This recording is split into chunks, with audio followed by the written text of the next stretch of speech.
Alhamdulillah, alhamdulillahi rabbil alamin, ar-rahmanir rahim. Ashhadu an la ilaha illallah wahdahu la syarika lah, wa ashhadu anna Muhammadan abduhu wa rasuluh.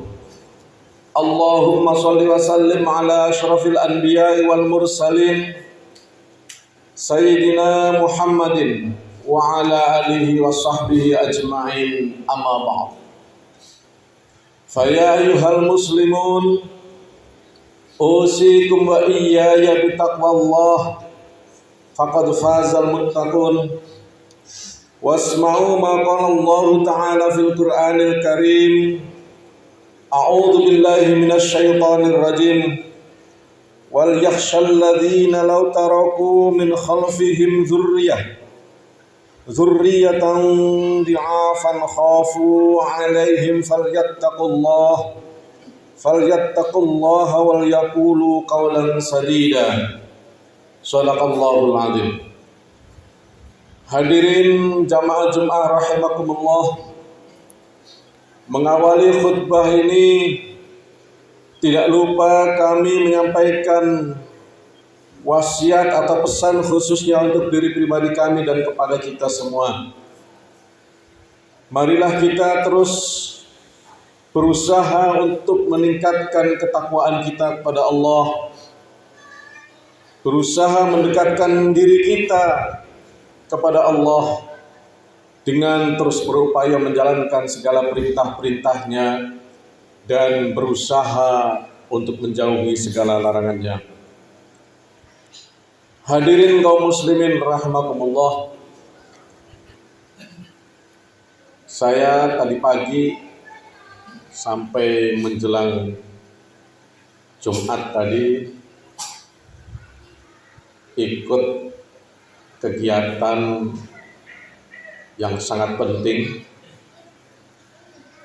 yang menurut saya masyarakat Sulawesi Tenggara juga perlu mengetahui, yakni kegiatan sosialisasi RAN Pasti. RAN Pasti itu singkatan dari Rencana Aksi Nasional Percepatan Penurunan Stunting atau angka stunting Indonesia. Mungkin di antara hadirin masih ada yang baru mendengar istilah stunting. Apa itu stunting?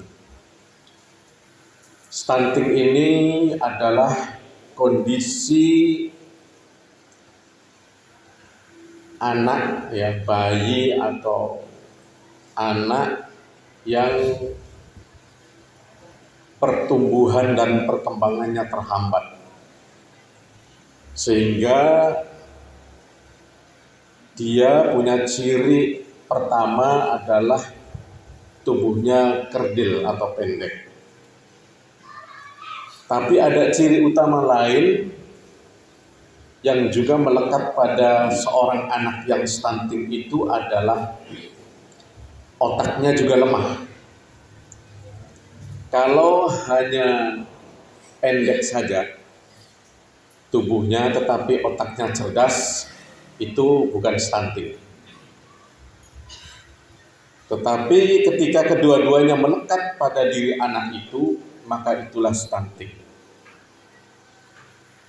Jadi jelas tentu sangat berbahaya jika ada di antara anak kita, cucu kita, kemenakan kita mengalami kondisi seperti itu. Karena pasti masa depannya akan terancam. Karena sudah tubuhnya kerdil, otaknya lemah. Ya kalau tubuhnya pendek tapi cerdas, malah banyak orang pintar itu masih bisa bekerja, masih bisa mungkin sebagai pemikir, sebagai profesor, masih mungkin karena otaknya cerdas. Nah, tetapi ketika otaknya lemah, maka kasihan nanti ke depannya dia pasti punya masa depan yang suram.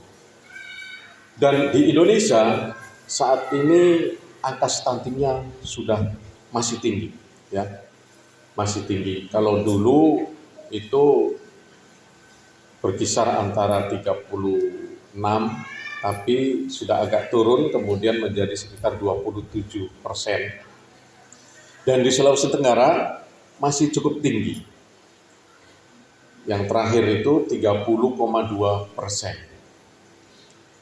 Artinya kasihan nanti dari 100 anak yang lahir itu kondisinya ada sekitar 30-an anak yang mengalami kondisi seperti ini.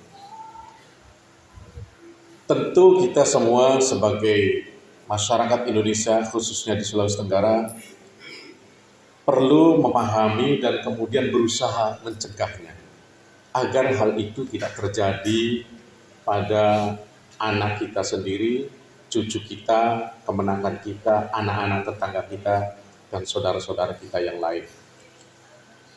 Karena akan mengancam juga bangsa Indonesia ke depan. Bayangkan kalau angka stunting ini banyak, generasi kita mau jadi apa nantinya. Sementara di luar negeri orang bersaing makin hebat, makin luar biasa. Apa penyebab stunting? Itu sebenarnya setelah diteliti itu akibat kekurangan gizi pada saat, terutama pada saat 1000 hari pertama kehidupannya. 1000 hari pertama itu maksudnya dia mulai hidup di dalam janin itu kan ya, untuk gampang hitungnya kurang lebih 9 bulan ya biasanya di perut ibu bayi itu. Itu kalau 9 bulan itu dikali 30 ya, sebulan 30 hari itu sekitar 270. Ditambah 2 tahun. 2 tahun itu 365 hari kali 2 730, 9 bulan tambah 2 tahun itu 1000 hari. Ada yang menghitung seperti itu supaya gampang. Ada juga yang menghitung pakai minggu-minggu ya.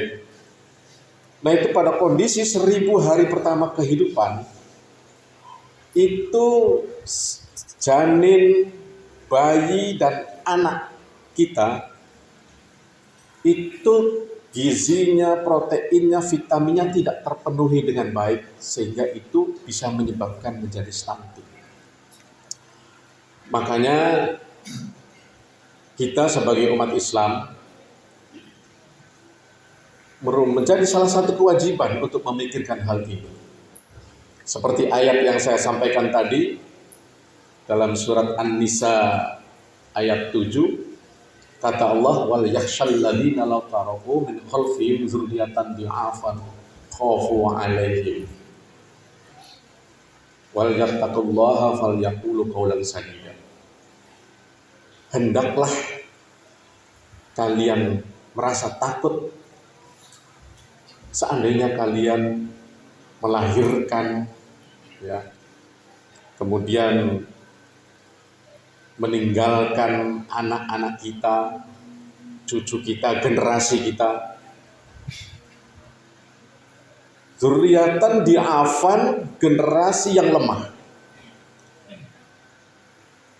Generasi yang lemah ini diantaranya adalah ketika generasi itu kemudian terkena banyak yang terkena stunting, tentu saja akan lemah.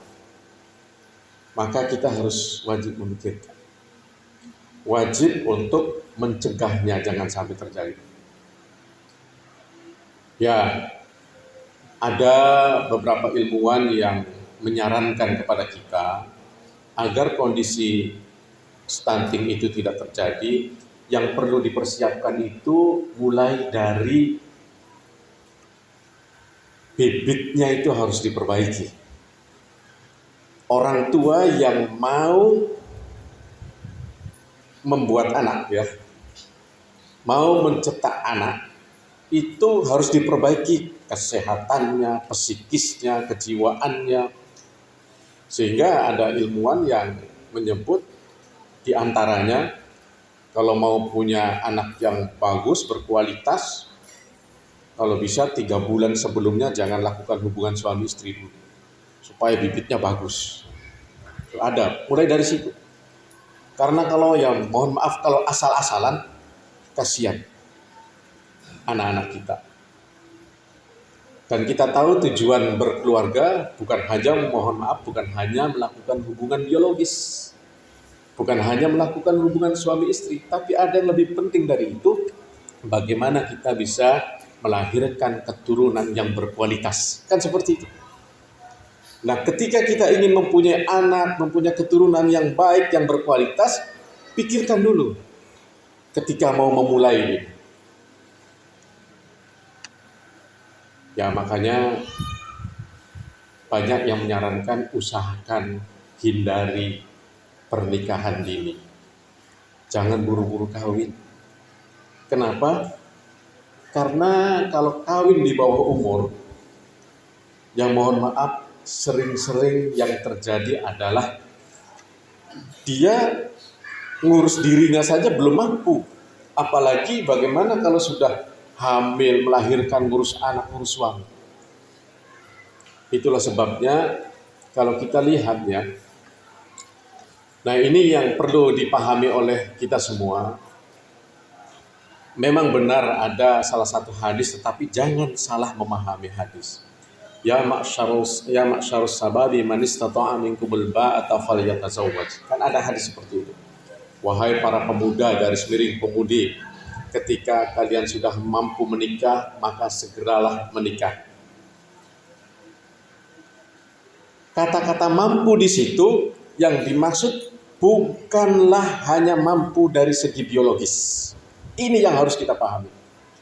Kalau ketika yang disebut, yang dikatakan mampu di situ hanya mampu secara biologis, hati-hati, sebab anak perempuan itu yang penting sudah haid, itu sudah bisa sudah bisa dibuahi. Bagaimana kalau umur 10 tahun sudah haid? Itu memang kalau secara biologis, kalau melakukan hubungan suami istri bisa hamil. Laki-laki yang penting sudah balik, kurang lebih 15 tahun, juga sudah bisa sudah dianggap balik, dewasa. Tapi apakah umur 10 tahun seorang anak perempuan, 15 tahun seorang anak laki-laki mampu menghadapi rumah tangga, mampu menghadapi hidup berkeluarga yang begitu banyak problem? Itu yang harus kita pikirkan. Makanya pengertian manis tatoa, barang siapa mampu di situ, itu sesungguhnya pengertiannya kompleks, lengkap, mampu secara biologis, oke, sudah haid, sudah balik, tetapi juga mampu secara psikologis, mentalnya sudah mampu, sudah siap. Bahkan bila dilengkapi mampu secara finansial, salah satunya sudah bekerja, sudah mapan, baru menikah, insya Allah lancar, artinya sudah umurnya dewasa. Makanya saya pernah mengambil contoh, Rasulullah itu menikah umur berapa? 25 tahun. Dan Rasulullah itu umur 8 tahun sudah belajar berdagang, umur 12 tahun sudah mulai mahir berdagang, umur 25 tahun sudah jelas, sudah sangat lihai dalam berdagang. Artinya sudah mapan secara finansial, secara ekonomi. Ketika sudah mapan, rumah tangga itu sudah siap, benar-benar siap. Dan seorang anak perempuan ini sudah melalui penelitian, harus dipahami banyak angka kematian ibu hamil dan melahirkan itu diantaranya adalah anak-anak perempuan yang hamil muda di bawah usia 20 tahun. Itu banyak angka kematiannya. Itu karena apa? Karena memang dari segi fisik kemampuannya itu di bawah 20 tahun perempuan itu sebenarnya belum siap untuk dibuahi. Karena organ-organ tubuhnya di dalam itu belum begitu siap. Dipaksakan. Dan itu ketika fisiknya lemah sedikit, naudzubillah, bisa sakit, bisa meninggal. Itulah sebabnya kemampuan secara fisik juga harus diperhatikan. Hadirin kaum muslimin rahimakumullah, kasus stunting juga ternyata penyebabnya ada beberapa hal. Mungkin ada juga memang keluarga itu miskin sehingga tidak bisa memenuhi gizi protein untuk anaknya sejak dalam kandungan sampai lahir. Tetapi ada juga karena kelalaian. Ada juga kasus stunting ditemukan di kota-kota besar dan orang tuanya itu orang tua yang kaya, banyak uangnya. Tetapi apa? Tetapi mereka sangat sibuk mengurus yang lain. Sampai-sampai kadang-kadang lagi hamil juga lupa kalau dirinya lagi hamil, saking sibuknya bekerja. Lupa kalau dalam perutnya ada janin yang membutuhkan gizi, membutuhkan protein, dia asik misalnya ngurus uang. Terbengkalai anak kita, janin kita. Begitu lahir karena sibuk, anaknya dikasihkan pembantu. Bagus kalau pembantunya, baby sisternya itu memang peduli terhadap anak-anak. Tapi tidak semua pembantu dan baby sister punya jiwa yang baik ya untuk mengasuh anak-anak. Dan asuhan yang terbaik itu adalah dari orang tuanya. Nah ini banyak. Jadi artinya bukan hanya karena ini. Dan Indonesia sebenarnya kita malu. Ini dari segi kesehatan, WHO hanya mengakomodir kalau angka stunting di suatu negara, di suatu daerah itu di atas 20% itu dianggap daerah itu atau negara itu terkena dampak gizi buruk. Kita malu tentunya. Indonesia ini dikenal sangat subur. Ikan di laut proteinnya luar biasa. Tumbuh-tumbuhan apalagi. Patok aja ya, tongkat aja ditanam tumbuh. Semua macam buah-buahan juga banyak. Tetapi kenapa kita sampai lalai? Nah itu sesungguhnya yang dibutuhkan adalah perhatian dari kita semua untuk bisa memperhatikan anak-anak kita. Hadirin kaum muslimin rahimakumullah, dalam kitab Ta'limul Muta'alim itu dikatakan ta'allam fa innal ilma illa bisittatin sa'umbika amajmu'iha fi bayanin. Zakain, yang pertama itu zakain. Ketika anak-anak kita sudah dikondisikan supaya bagus ya, mulai dari bibitnya, kemudian gizinya, proteinnya diperbaiki, diasuh ketika masih anak-anak, masih bayi dengan baik, kan itu kan mau dididik agar menjadi generasi yang hebat. Kata penulis kitab Ta'limul Muta'alim, yang harus dipersiapkan pertama adalah zakain, kecerdasannya,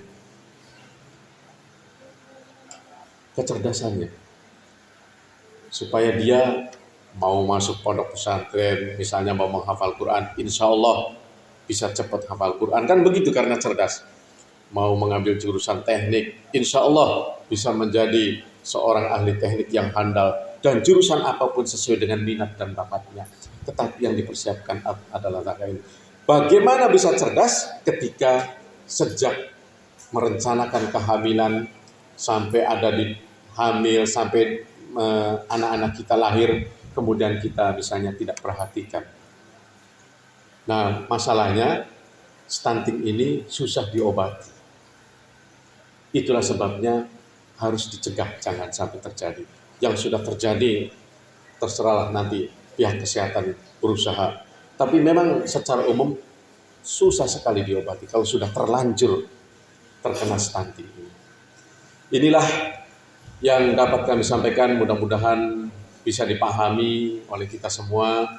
Dan kita mudah-mudahan juga turut membantu bangsa kita, negara kita untuk bagaimana bisa menanggulangi stunting ini sehingga ke depan anak-anak stunting di Indonesia bisa zero, bisa tidak ada. Karena memang sebenarnya kalau dari segi wilayah yang luar biasa ini seharusnya tidak ada angka stunting di Indonesia. Tinggal kepedulian kita, perhatian kita pada generasi yang akan kita cetak untuk masa depan bangsa dan negara ini. Barakallahu li wa lakum fil Qur'anil azim wa nafa'ani wa iyyakum bima fihi minal ayati wa dzikril hakim wa taqabbal minni wa minkum tilawatahu innahu huwas samiul basir.